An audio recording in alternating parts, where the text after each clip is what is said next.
Assalamualaikum warahmatullahi wabarakatuh.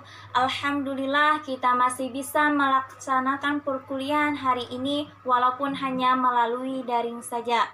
Mudah-mudahan kita semua selalu diberikan oleh Allah kesehatan. Amin amin ya rabbal alamin. Kami di sini membuat sebuah video untuk menyelesaikan tugas psikologi yang diberikan oleh Ibu Siti Rakyati MPSI. Kami dari kelompok 4, saya Hardianti yang akan menjelaskan tentang pengertian teori behavioristik, pandangan belajar menurut teori behavioristik, kemudian yang akan dilanjutkan oleh teman saya yang bernama Herlina tentang teori behavioristik menurut beberapa ahli, yang akan dilanjutkan oleh teman saya Ida Fitriani tentang pengaruh Watson terhadap teori belajar behavioristik. Baiklah, saya akan menjelaskan pengertian teori behavioristik. Teori behavioristik merupakan teori belajar yang sangat menekankan perilaku atau tingkah laku yang bisa diamati. Teori-teori dalam rumpun ini bersifat molekular karena memandang kehidupan individu yang terdiri dari unsur-unsur seperti halnya molekul-molekul.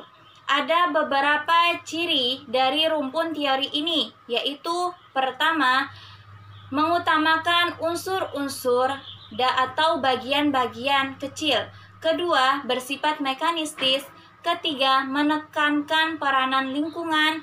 Keempat, menekankan mementingkan pembentukan reaksi atau respon. Kelima, menekankan pentingnya latihan. Adapun pandangan belajar menurut teori behavioristik,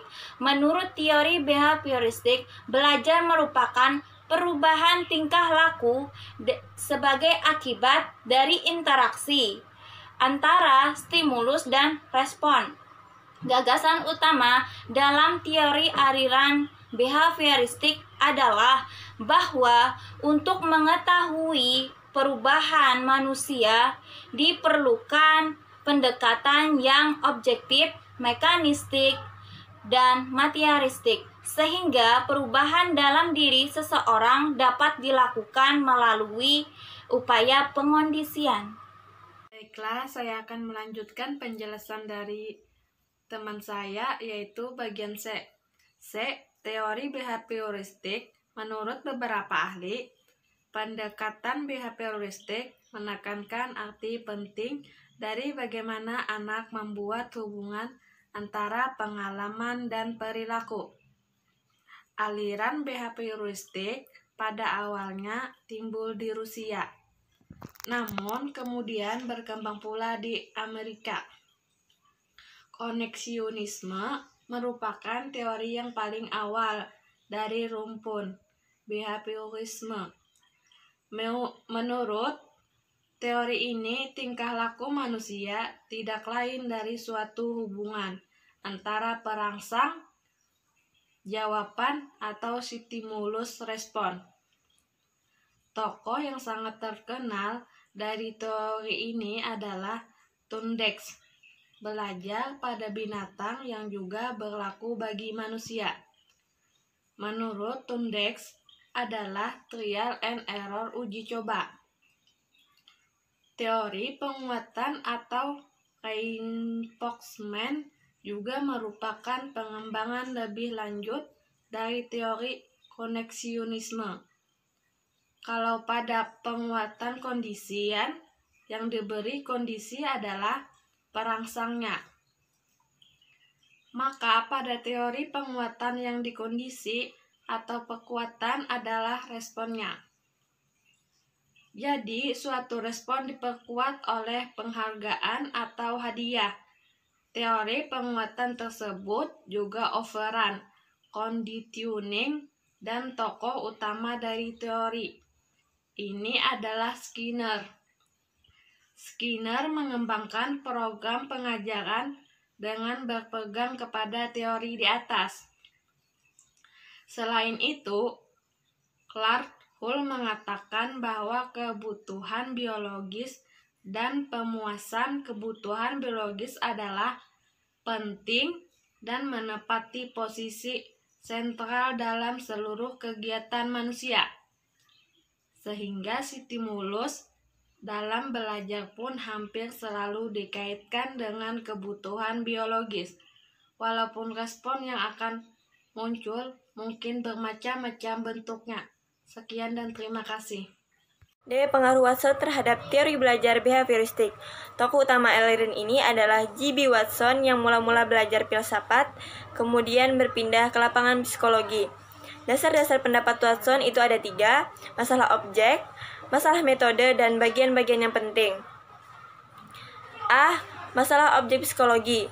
Objek psikologi di sini harus bersifat positif, yaitu tingkah laku yang dapat diobservasi. B. Masalah metode. Watson menolak metode introspektif karena dianggap tidak ilmiah. C. Bagian teori Watson yang terpenting itu ada 5. Pertama, teori sabron. Tingkah laku yang kompleks ini dapat dianalisis menjadi rangkaian unit perangsang dan reaksi yang disebut dengan refleks.